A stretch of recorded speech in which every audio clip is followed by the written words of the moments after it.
নমস্কাৰ নতুন এটা ভিডিঅ'ৰ মাজলৈ আপোনাক স্বাগতম জনাইছোঁ যিখন থাম্বনেইল লিখি আপুনি এই ভিডিঅ'ত প্ৰৱেশ কৰিছে বুজা গৈছে যে আপুনি তৰ্ক প্ৰতিযোগিতা বা বক্তৃতা প্ৰতিযোগিতাৰ অংশগ্ৰহণকাৰী অৰ্থাৎ একোজন বক্তা গতিকে আপোনাৰ এই বক্তৃতাৰ কৌশল বা বক্তৃতা কেনেদৰে কৰি এই দৃঢ় বিশ্বাসটোক বক্তৃতাৰ আপোনাৰ কৌশলক বক্তৃতাৰ আপোনাৰ পাৰদৰ্শিতাক আৰু অধিক সুদৃঢ় আৰু মজবুত কৰিবৰ বাবে আমি এই ভিডিঅ'ত আপোনালোকৰ বাবে লৈ আহিছোঁ কেনেদৰে বক্তৃতা প্ৰতিযোগিতা কৰিব তাৰ কেইটামান কৌশলৰ বিষয়ে সামগ্ৰিকভাৱে আমি এই ভিডিঅ'ত আলোচনা কৰি মঞ্চত ভাষণ দিয়াৰ ক্ষেত্ৰত বা মঞ্চত ভাষণ প্ৰদান কৰাৰ ক্ষেত্ৰত ল'বলগীয়া কেইটামান সাৱধানতা মঞ্চত ভাষণ প্ৰদান কৰাৰ ক্ষেত্ৰত আপুনি কেনেধৰণে দৃঢ় বিশ্বাসেৰে আপুনি মঞ্চত কথাখিনি কৈ যাব সেই সম্পৰ্কে আজি এই ভিডিঅ'টোত আমি আলোচনা কৰিবলৈ চেষ্টা কৰিম ইয়াৰ আগতে আমি কেনেকৈ এই শব্দটো জনাৰ আগতে কিয় আমি বক্তৃতা বা তৰ্ক বা মঞ্চত ভাষণ দিয়াটো আপোনাৰ জীৱনৰ বাবে কিয় গুৰুত্বপূৰ্ণ সেই সম্পৰ্কে আলোচনা কৰিম মঞ্চত ভাষণ প্ৰদান কৰাটো বা বক্তৃতা দিয়াটো বা তৰ্ক প্ৰতিযোগিতাত অংশগ্ৰহণ কৰাটো এটা কলা হোৱাৰ উপৰিও ই বিজ্ঞান মঞ্চত ভাষণ প্ৰদান কৰাৰ এই দক্ষতা এনে এক দক্ষতা যি আপোনাৰ ব্যক্তিত্ব আপোনাৰ সামাজিক জীৱন আপোনাৰ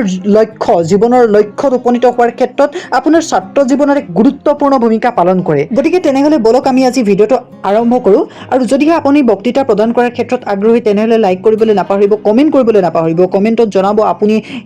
এনেধৰণৰ ভিডিঅ'সমূহে আপোনাক কেনেদৰে উপকৃত কৰিছে লগতে এনেধৰণৰ ভিডিঅ'সমূহৰ বাবে আমাৰ চেনেলটো ছাবস্ক্ৰাইব কৰি ল'ব ইতিমধ্যে মই কৈছোৱেই যে আমি কেনেদৰে বক্তৃতা প্ৰদান কৰিব লাগে সেই সম্পৰ্কে আলোচনা কৰাৰ আগতে বা কেনেদৰে তৰ্ক প্ৰতিযোগিতাত অংশগ্ৰহণ কৰিব লাগে সেই সম্পৰ্কে আলোচনা কৰাৰ আগতে আমি জানো আহক আমি কিয় বক্তৃতা বা আমাক ই কেনেদৰে সহায় কৰে বক্তৃতা বা তৰ্ক প্ৰতিযোগিতা এই মঞ্চত কথা কোৱাৰ এই দক্ষতাটোৱে আমাক কেনেদৰে জীৱনত সহায় কৰে আমি সকলোৱে জানো যে বৰ্তমানৰ সময়ছোৱা প্ৰতিযোগিতাৰ সময়ত আমি নিজকে সবল ৰূপত যদিহে প্ৰতিষ্ঠা কৰিব পাৰোঁ যদিহে আমি আনক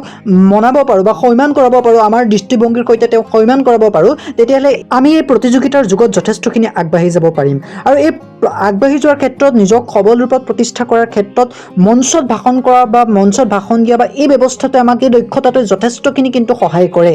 যদিহে আপুনি সুন্দৰ ৰূপত বক্তৃতা উপস্থাপন কৰি যদিহে সুন্দৰ ৰূপত আপুনি আপোনাৰ কথা কোৱাৰ দক্ষতা আছে আপুনি সকলো ক্ষেত্ৰতে প্ৰাধান্যতা পাব আপুনি আপোনাৰ কোম্পানীতে হওক আপুনি আপোনাৰ বিদ্যালয়তে হওক আপুনি আপোনাৰ গাঁৱতে হওক আপোনাৰ চহৰতে হওক বা যেনেকুৱা ধৰণৰ অনুষ্ঠান প্ৰতিষ্ঠানেই হওক বা সভা সমিতিতে হওক নহওক কিয় আপুনি সকলো ক্ষেত্ৰতে এক শীৰ্ষস্থান বা প্ৰাধান্যতা পাব আপুনি সকলোৱে আপোনাক জনা হ'ব সকলোৱে আপোনাক চিনি পোৱা হ'ব সমাজৰ প্ৰায়খিনি মানুহৰ বাবে আপোনাৰ মুখখন চিনাকি হৈ পৰিব গতিকে বক্তৃতা কৌশল এই দক্ষতাটো আপোনাক যথেষ্টখিনি সহায় কৰিব আপুনি সকলো ক্ষেত্ৰতে প্ৰাধান্যতা লাভৰ ক্ষেত্ৰত এই ব্যৱস্থাটো বা এই দক্ষতাটো আপোনাক যথেষ্টখিনি সহায় কৰিব আমি যদি এই দক্ষতাটোৰ জৰিয়তে তৃতীয়টো লাভৰ বিষয়ে আলোচনা কৰোঁ হ'ব সেই তৃতীয়টো লাভ হ'ল আত্মবিশ্বাস আপোনাৰ আত্মবিশ্বাস যথেষ্টখিনি শক্তিশালী হ'ব আপুনি যদিহে বক্তাসকললৈ লক্ষ্য কৰে তেনেহ'লে প্ৰত্যক্ষ কৰিব যে তেওঁলোকৰ ব্যক্তিগত জীৱনত বা সামাজিক জীৱনত যথেষ্টখিনি আত্মবিশ্বাস থাকে আৰু সেই আত্মবিশ্বাসে জীৱনত আগবাঢ়ি যোৱাৰ ক্ষেত্ৰত জীৱনৰ লক্ষ্য নিৰ্ধাৰণ কৰাৰ ক্ষেত্ৰত যথেষ্টখিনি সা সুবিধা মুকলি কৰি দিয়ে অৰ্থাৎ চতুৰ্থটো লাভ হ'ল আপোনাৰ জীৱনত প্ৰতিষ্ঠা অৰ্থাৎ কৰ্মসংস্থাপন লাভৰ ক্ষেত্ৰত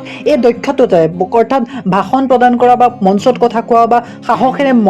বক্তৃতা প্ৰদান কৰা এই দক্ষতাটোৱে আপোনাৰ জীৱনত প্ৰতিষ্ঠা কৰাৰ ক্ষেত্ৰত আপোনাৰ কৰ্মসংস্থাপনৰ ক্ষেত্ৰত যথেষ্টখিনি সুবিধা মুকলি কৰি দিয়া পৰিলক্ষিত হয় অৰ্থাৎ এই দক্ষতাটোৱে আপোনাৰ আত্মপৰিচয়টো আৰু অধিক সুদৃঢ় কৰি তোলে এই আত্মপৰিচয়ৰ উপৰিও আপোনাৰ যি ফলাফল লাভ যি সুফল লাভ সেই সুফল লাভৰ ক্ষেত্ৰত আপোনাৰ পৃথিৱীখন আৰু বহল কৰি দিয়া পৰিলক্ষিত হয় মঞ্চত কথা কোৱাটো এটা সহজ কথা নহয় যিটো সকলোৱে কৰিব নোৱাৰে গতিকে যদিহে আপুনি ইয়াৰ অন্তৰালত থকা কৌশল শিকি লয় ইয়াৰ অন্তৰালত থকা বিজ্ঞান বুজি লয় তেতিয়া আপুনি কনফিডেন্স আপোনাৰ আত্মবিশ্বাসেৰে আপুনি মঞ্চত উঠি গৈ আপুনি কথাখিনি ক'ব পাৰিব আৰু ইয়াৰ জৰিয়তে আপোনাৰ যি আত্মবিশ্বাস আপোনাৰ যি আত্মসন্মান আত্মপৰিচয় গৌৰৱ এইখিনি অধিক শক্তিশালী হয় গতিকে আমাৰ এনেধৰণৰ ভিডিঅ'সমূহ আপোনালোকে চাব এই ভিডিঅ'সমূহত আপুনি মঞ্চত কথা কোৱাৰ ক্ষেত্ৰত যথেষ্টখিনি কৌশল আপোনালোকে লাভ কৰিব তলৰ ডেছক্ৰিপশ্যনত আমি কেইবাটাও ভিডিঅ'ৰ লিংক দি দিছোঁ আপোনালোকে গৈ চাব পাৰিব আমি ইয়াৰ পাছৰ পৰা আলোচনা কৰিবলৈ চেষ্টা কৰিম মঞ্চত কেনেদৰে ভাষণ প্ৰদান কৰিব আপোনাৰ মঞ্চত কথা কোৱাৰ যি দক্ষতা সেই দক্ষতাটোক আপুনি কেনেদৰে আৰু অধিক সুদৃঢ় কৰিব আপুনি মঞ্চত প্ৰথমতে আৰম্ভণিতে কেনেধৰণৰ যুক্তি উপস্থাপন কৰিব আপুনি মঞ্চত কথা ক'বলৈ যদিহে ভয় ভয় কৰে তেনেহ'লে এই ভয় আঁতৰোৱাৰ বাবে আপুনি কেনেধৰণৰ ব্যৱস্থা গ্ৰহণ কৰিব সামগ্ৰিকভাৱে আমি মঞ্চত কথা কোৱা বা বক্তৃতা বা ভাষণ দিয়াৰ ক্ষেত্ৰত সামগ্ৰিকভাৱে এটা সুন্দৰ ধাৰাবাহিকভাৱে আমি এটা চিৰিজ তৈয়াৰ কৰিম সেই ভিডিঅ'সমূহ আপোনালোকে চাব বুলি আশা ৰাখিলোঁ ইয়াৰ বাবে আপুনি আমাৰ পৰৱৰ্তী ভিডিঅ'সমূহ পাবৰ বাবে তলত থকা ছাবস্ক্ৰাইব বাটনটো টিপি ল'ব লাগিব ছাবস্ক্ৰাইব কৰি থ'ব যাতে আপোনাৰ প্ৰত্যেকটো ভিডিঅ'ৰ নটিফিকেশ্যন আপোনালোকলৈ যায় লগতে আপোনালোকে আমাক ইনষ্টাগ্ৰাম অথবা ফেচবুকত ফ'ল' কৰি ৰাখিব পাৰে যাৰ লিংক আমি ডেছক্ৰিপশ্যনত দি দিছোঁ আজিৰ এই ভিডিঅ'টো চাই কেনে পালে